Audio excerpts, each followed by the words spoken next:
સમીપમાં આજ નૈનું માને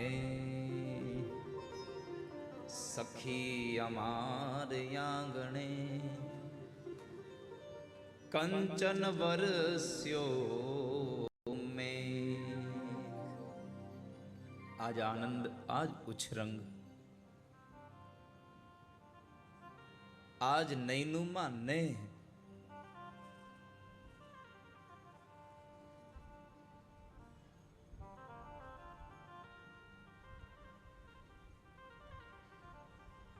અને જેની આંખોમાં નેહ ન હોય ને એનું ઘર હોનાથી મઢેલું હોય તો એની ઘરે કદી જાવું નહીં વાલા।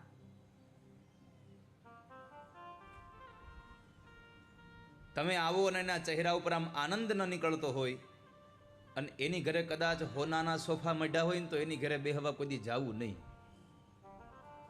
ભલે કોથળો પાથરીને બેસાડે પણ તમે જાવ એટલે ઊભો થઈને તમને ગળે મળવા દોડે ને એવાની ઘરે મહેમાન થાજો વાલા,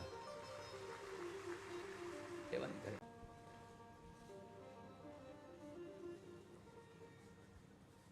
आव नहीं आदर नहीं नहीं नैनु मां ने वो घर कब हो न जइए भले कंचन वर्ष में। पण અહીંયા તો આજ આનંદ આજ ઉછરંગ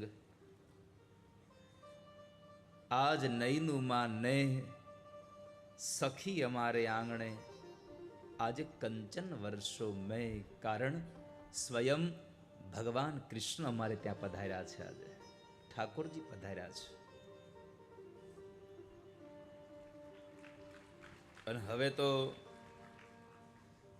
સમજો ને કે જો મુંબઈ બાજુથી આવતા હશે તો એ વલસાડ તો પૂગી જ ગયા છે,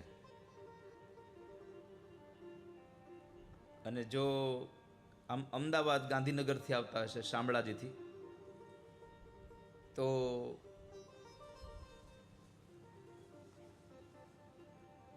અમદાવાદ અને હિંમતનગરની વચમાં પૂગ્યા છે। શામળાજીથી ભગવાન નીકળ્યા હોય તો, દ્વારકાથી નીકળ્યા હોય તો હજી જામનગરથી અને રાજકોટની વચ્ચે પૂગ્યા છે। ડાકોરથી નીકળવાના છે પણ હજી કાલ નીકળવાના છે, એ નજીક થાય એટલે। પણ આ બધી બાજુથી નીકળેલો ભગવાન કાળિયો ઠાકર આવતીકાલે સાંજે 6:30 વાગે મેર પરિવારના આંગણે મહેમાન થવાનો છે।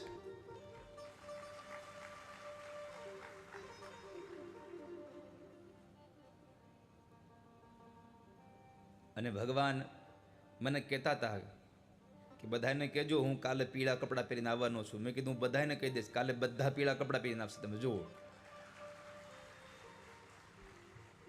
અને હોય તો જો નવા લેવા નથી જવાના, હા, નહીં તો વળી પાછા મારી પાસે બધા આવશે કે તમે શું કર્યું નવું। આજુબાજુમાં વ્યવહાર કરી લેવાનો, 2 પીળી હાડી છે તો એક મને એક તું।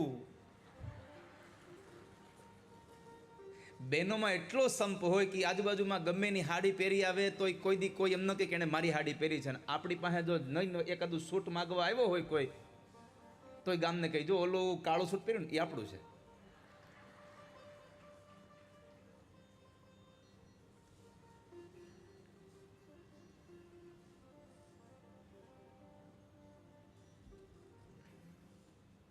अतः पृच्छामि संसिद्धि योगिनां परमं गुरुं पुरुषस्य यत् कार्यं म्रियमाणस्य सर्वथा।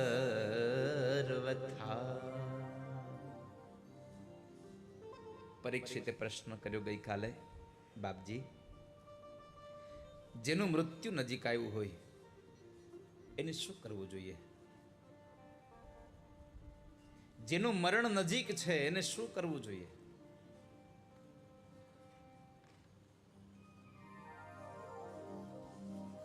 સુખદેવજી મહારાજે પ્રશ્ન સાંભળીને કહ્યું, રાજા ધન્ય છે તારા પ્રશ્નને।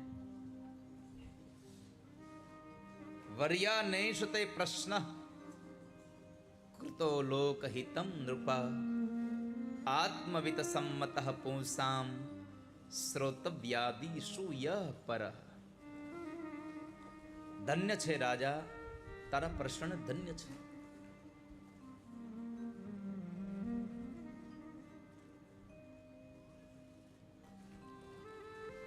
શા માટે પ્રશ્નને વખાણ્યો? તો કહે છે પ્રશ્નને એટલા માટે વખાણ્યો કે પ્રશ્ન પૂછનારને પણ આનંદ છે. પ્રશ્નનો જવાબ દેવા વાળા માણસને પણ આમ હોશ છે કે વાહ, મારે પ્રશ્નનો જવાબ દેવો છે. જેને પ્રશ્ન કર્યો હોય એને આનંદ હોય, જેને જવાબ દેવો હોય એને આનંદ હોય, તો પ્રશ્ન શ્રેષ્ઠ નથી.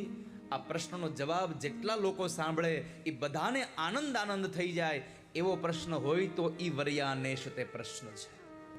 આપણો પ્રશ્ન આપણા માટે જ હોય તો પ્રશ્નની શ્રેષ્ઠતા નથી.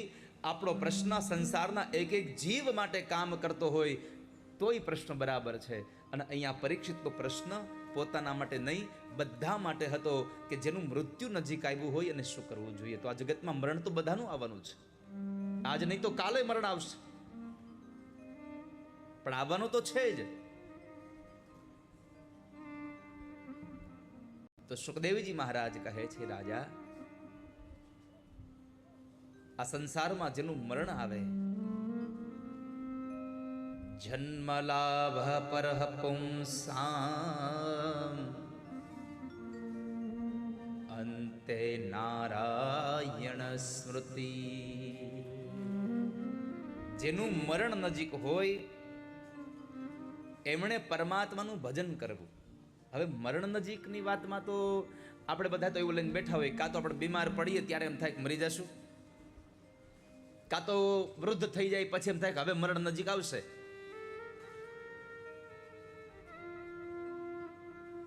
આ સંસારમાં મૃત્યુ ક્યારે આવશે એનો કોઈ ભરોસો નથી.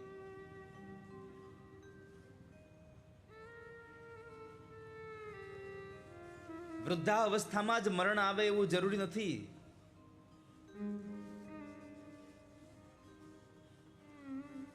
માટે શ્વાસે શ્વાસમાં પરમાત્માનું નામ ભરવાના. તમે જે અંદર શ્વાસ લઈ જાઓ છો ને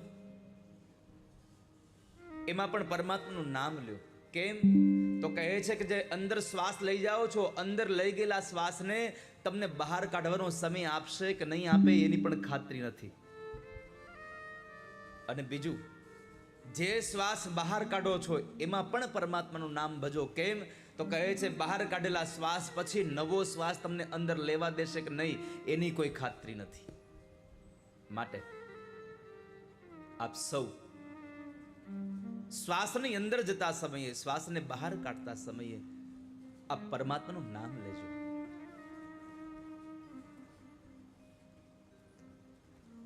મૃત્યુ આ સંસારમાં કોઈને સમય નથી આપતું. મૃત્યુ આ સંસારમાં કોઈને સમય નથી આપતું. ક્યારે?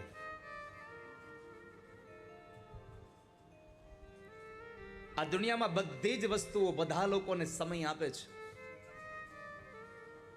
એક મરણ કોઈને સમય નથી આપતું. બીજું, એક મરણ કોઈ દિવસ કોઈ પાસેથી લાંચ અને રિશ્વત નથી લેતું. બીજું, લગ્નમાં જવું હોય, કથામાં આવવું હોય તો તમારે અહીંયા આવવું પડે. કથામાં હાજરી દેવી હોય તો તમારે અહીંયા આવવું પડે. ને અહીંયા ન આવો તો તમે એમ કહી શકો ભાઈ હું ત્યાં હાજર નહોતો. શું કહી શકો? હું ત્યાં હાજર નહોતો. બીજું, કોઈ પણ જગ્યાએ તમારે જવું હોય તો તમારે જવું પડે. બધી જગ્યાએ તમારે જવું પડે. અને તમે ન જાઓ તો તમે ગેરહાજર હો એમ કહી શકો. આ સંસારમાં મૃત્યુ એક એવું છે કે તમારે મૃત્યુ પાસે નથી જવાનું. તો તમે જ્યાં હશો ત્યાં મૃત્યુ આવી જાય. તમે કોઈ દી નહીં કહી શકો હું હાજર નહોતો. તમે કોઈ દિવસ નહીં કહી શકો કે હું હાજર નહોતો. તમે જ્યાં હશો ત્યાં મૃત્યુ આવશે.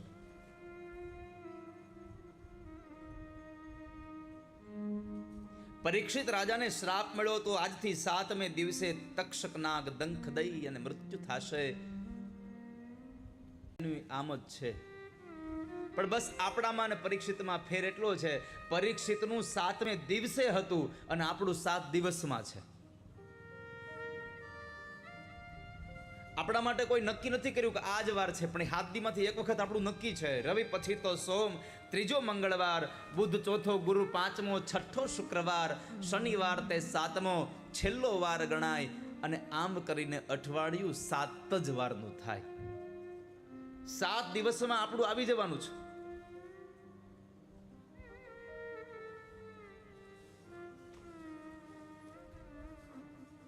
એમાં નવું કોઈ માટે કઈ અલગ દિવસ ઉભો નથી થવાનો. અને બધી જગ્યાએ તમારું ડાપણ હાલે, એક મરણમાં ડાપણ ન હાલે. ગમે તેટલો મોટો વકીલ હોય, એડવોકેટ હોય, ગમે તેટલો મોટો ડોક્ટર હોય, એ તો આપણે એમ કહીએ છીએ કે ભાઈ ફલાણા ડોક્ટર બહુ સારા હો, અમારા બાપુજીને બચાવી લીધા. હવે જો ડોક્ટર જ બચાવી શકતા હોત ને તો ડોક્ટરમાં ઘરમાં કોઈનું મૃત્યુ જ ન થતું હોત. તો ડોક્ટરના ઘરે કોઈ મર્યું ન હોત અત્યાર સુધી, જો ડોક્ટર જ બચાવી શકતા હોત તો. પરમાત્માએ લખેલી તમારી શ્વાસોશ્વાસની ક્રિયા જેટલી લખી છે એટલી ગમે તેમ કરો તો તમારે ભોગવવી જ પડે, એમાં ચાલે જ નહીં. નથી કહેતા ઓલો ભાઈ એલા 3જા માળેથી પડ્યો પણ એનો કાંકરી નો વાગી લ્યો એને, કેમ? અને અમુક હાલ્યા જતા હોય પગ લપટે ગુજરી જાય. શ્વાસોશ્વાસની ક્રિયા પૂરી થઈ જાય છે ત્યાં આગળ.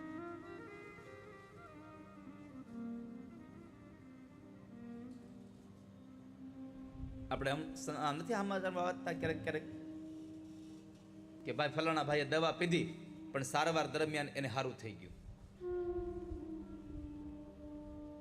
પણ અમુક પીધી જેવી હોય, સારું થઈ જાય એવી હોય. ખાલી એને અમુકને બતાવવા જ કર્યું હોય.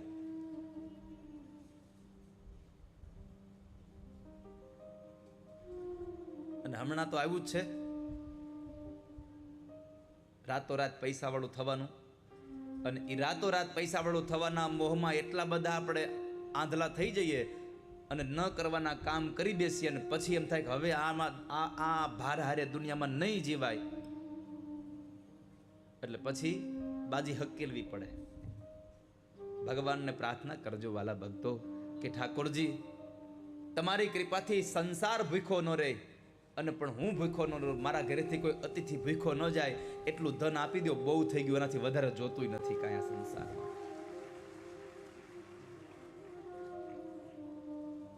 मैं भी भूखा न रहूं और साधु भी भूखा न जाए. मारा घरे आवेलो कोई आंगण आवेलो अतिथि अभ्यागत भूख्यो न જાય, એટલી સંપદા હોય તો બહુ થઈ ગયું. અને તમે તમારી જાતને પ્રશ્ન કરો એકવાર, જેટલું કમાઓ છો એટલું કોઈ દી વાપરી નાખ્યું? આપણે જેટલું કમાણા એટલું કોઈ દી વાપરી નાખ્યું? તો ભગવાનને એટલું જ કહેવાય, પ્રભુ મારો સંસાર ચાલે એટલું બહુ થઈ ગયું. મારા પરિવારનું ભરણ પોષણ થાય.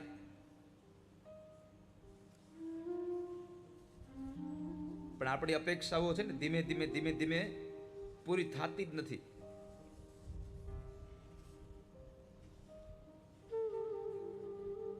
તમે 2 BHK ના ફ્લેટમાં રહેતા હોય ને અને સામાન ગોઠવો ને એટલે બેનો શું કે ખબર છે, ભલે એક નાનો પણ 3 BHK હોત ને તો આ સામાન બધું ત્યાં હમાઈ જાય.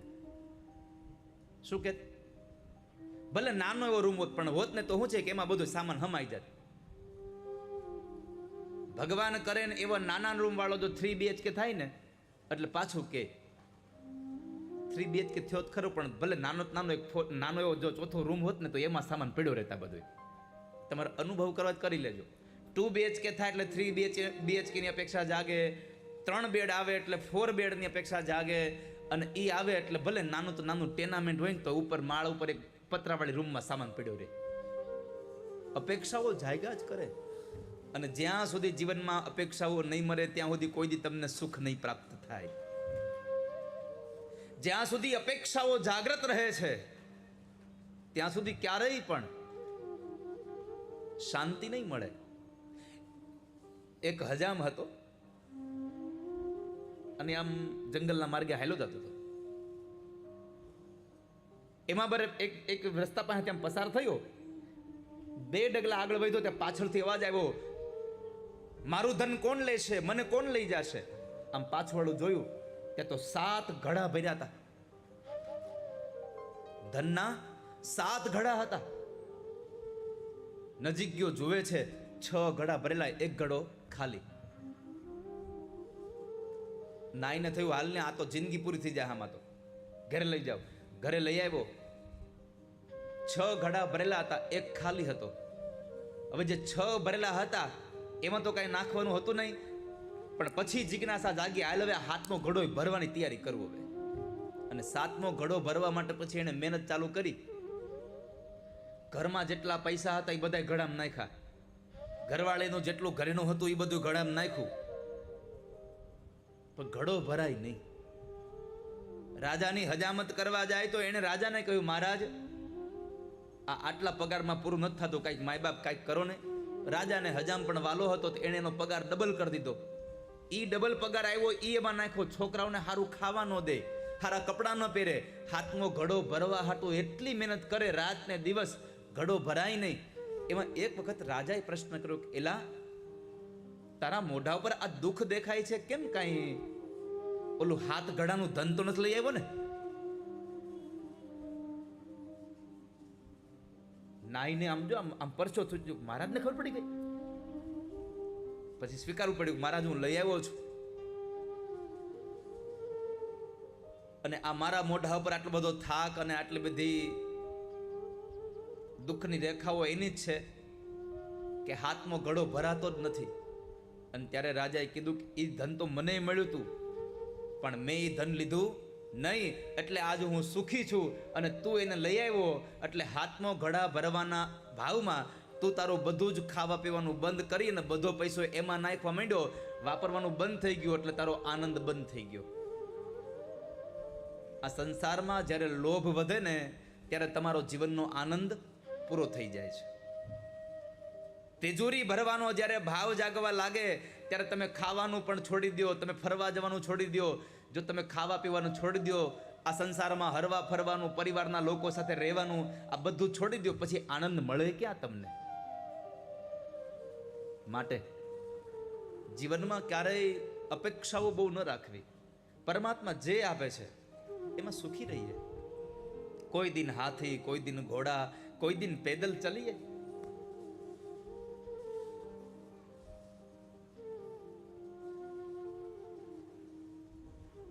ભગવાન જેમ રાખે તેમ રહેતા શીખી જાઓ. રામ રાખે એમ રહીએ ઉદ્ધવજી, રામ રાખે એમ રહીએ, રામ રાખે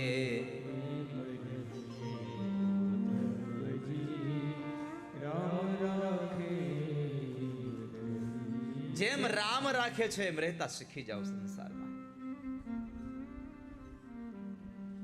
તો જીવનમાં આનંદ સાથે, પરમાત્માના ગુણાનુવાદ સાથે જીવન જીવજો. બાકી 7 દિવસમાં વયું જવાનું ને વયું જવાનું. અને ગયા પછી આ સંસારમાં કોઈ યાદ રાખવાનું નથી હો. તમને જરાય એમ હોય કે આ સંસાર અમને યાદ રાખવાનો છે તો તમે જરાય ભૂલી જાજો. એમાં જરાય નથી રાખવાનો યાદ.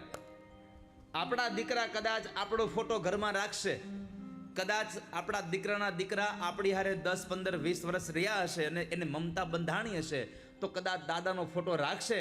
પણ તમને હું લાવો લખીને દઈ દઉં, તમારા દીકરાના દીકરાનો દીકરો એના ઘરમાં તમારો ફોટો રાખીને પૂજા નહીં કરે. આ પાક્કું છે. અને એના આપણે સાક્ષી છીએ.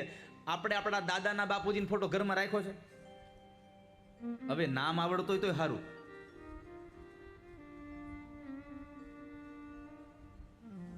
નામે નથી આવડતું આપણને આપણી 7મી પેઢીના નામ માંડ કરીને આવડે છે. અને એમાંય બાપુજીના નામ આવડે, માવડિયુંના નામ તો 3 પેઢી પૂરું. શ્રાદ્ધ કર્મ કરાવવા જ્યારે બ્રાહ્મણ બેસે ત્યારે એમ કે તમારા દાદાનું નામ તો આવડતું હોય, એના બાપુજીનું નામ આવડતું હોય, એના બાપુજીનું એ નથી ખબર. એટલે પછી બ્રાહ્મણ કહે તમે બોલો બ્રહ્મા વિષ્ણુ મહેશ. હવે બોલો તમારા બાપુજીને બ્રહ્મા વિષ્ણુ મહેશનું સ્વરૂપ ભગવાન આપ્યું. બોલો એને કામ ભલે જેવા કર્યા હોય. મને તો એક વાતની અંદર આમ એટલું ઓલું થાય, આ દુનિયાનો ગમે તેવો ક્રૂરમાં ક્રૂર માણસ મરી જાય ને, તો એ મર્યો પછી એને સ્મશાન લઈ જાય ને તે બોલે રામ બોલો ભાઈ રામ. ગમે તેવો દુર્જન માણસ મરી જાય તો એના સ્મશાન યાત્રામાં રામ બોલો ભાઈ રામ જ બોલાતું હોય.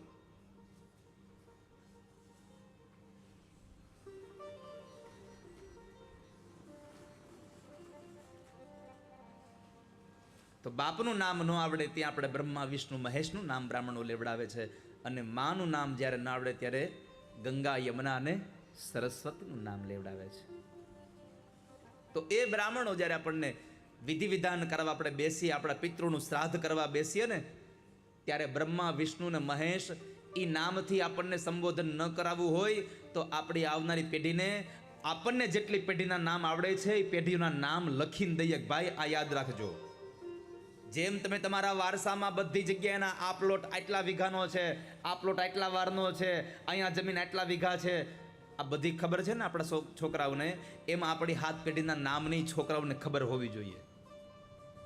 ઘણી વખત તો મારે સંસારમાં કથાઓમાં જાઓ, જેમ તમે તમારી સંપદાનું વિલ કરીને જાઓ છો એમ તમારા વડીલોના નામનું પણ વિલ કરતા જાજો.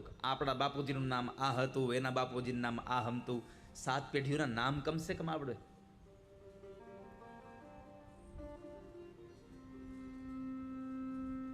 સાત પેઢીઓના નામ આવડે.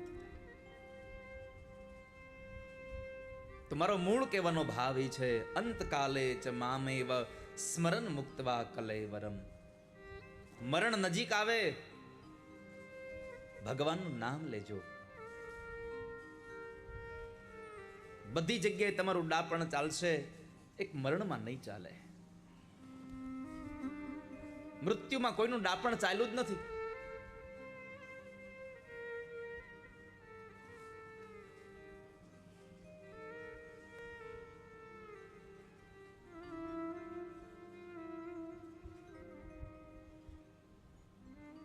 તારું ડાપણ નહીં આવે તારા કામમાં. ક્યારે?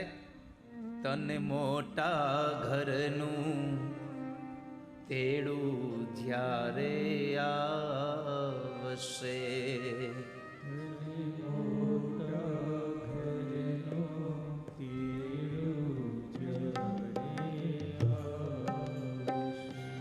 તને મોટા ઘરનું તેડું જ્યારે આવશે,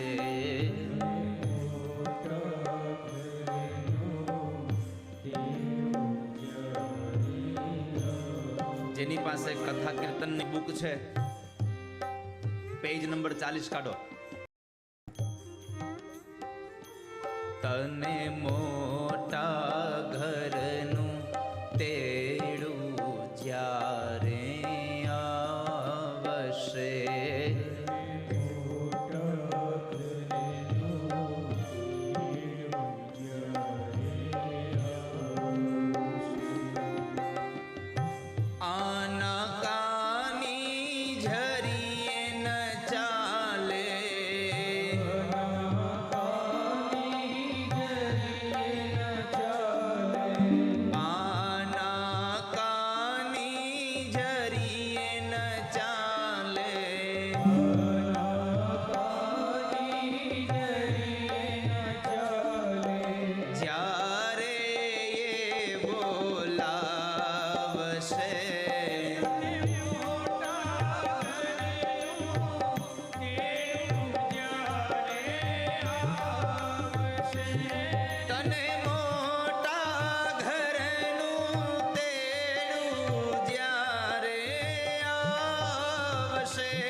આવી જાય ત્યારે એક ક્ષણનો સમય નહીં મળે. બીજું, તમારું ભેગું કરેલું ધન તમારી હારે નહીં આવવા દે. તમારા પૈસાથી કમાયેલી એ સંપદામાંથી લીધેલી મોંઘી કાર, તમે બીમાર પડો તો છોકરાઓ તમને કારમાં બેસાડી અને દવાખાને લઈ જાય, પણ દવાખાને આપણે મરી જાય તો આપણી જ ગાડીમાં પાછા ન લાવે આપણને, પછી શબવાહિની ન ખાવે. આપણા જ પૈસાની લીધેલી ગાડી આપણને અંત સમયે કામ નથી આવતી. તમે વિચાર તો કરો. અને આ દુનિયામાં કોઈ જાતની ખોટી ટેવ ન પાડવી. ઘણાની ટેવ હોય, મને મારું ઓશિકું ન હોય ને તો નીંદર ન આવે. હા, મને જગ્યા ફરે નીંદર ન આવે, મને મારું બ્લેન્કેટ ન હોય નીંદર ન આવે. તેથી બધું આવી જાય અને હારે કઈ લઈ નહીં જવા દે. બિસ્તર તો તને નહીં લેવા દે, સંદેશો પણ નહીં કહેવા દે.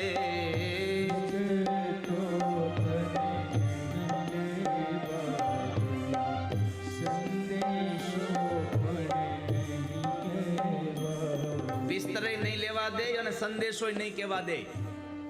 એટલે આ શબ્દ આપણને સૂચના આપે છે કે તમે ક્યાંય કોઈને ખબર ન હોય એમ ક્યાંય રોકાણ કર્યું હોય તો ક્યાંક લખી રાખવું, અને કાં તો કોઈકને ઘરમાં કહી રાખવું. નકર આપણે ગયા પછી બધી સંપદાય વહી જાય. નકર પેલાના ગવઢિયા જેમ જમીનમાં બધું દાટી દેતા પણ કહેતા નહીં કોઈને, પછી પાયા ખોદી તે ન કહેતા, એટલે અમારી ઘરે તો કંઈક નીકળ્યું. હા, પણ એ આપણા દાદાઓ ગવઢિયા દાટીને ગયા હતા, એને કીધું નહોતું, એ નીકળ્યું.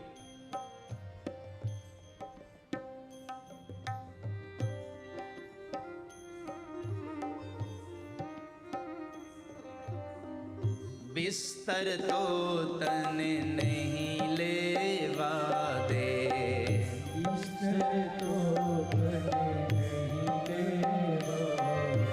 સંદેશો પણ નહીં કહેવા દે.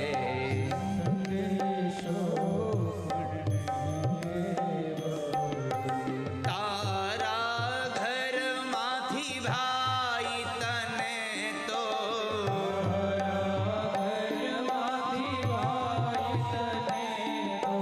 તારા ઘરમાંથી ભાઈ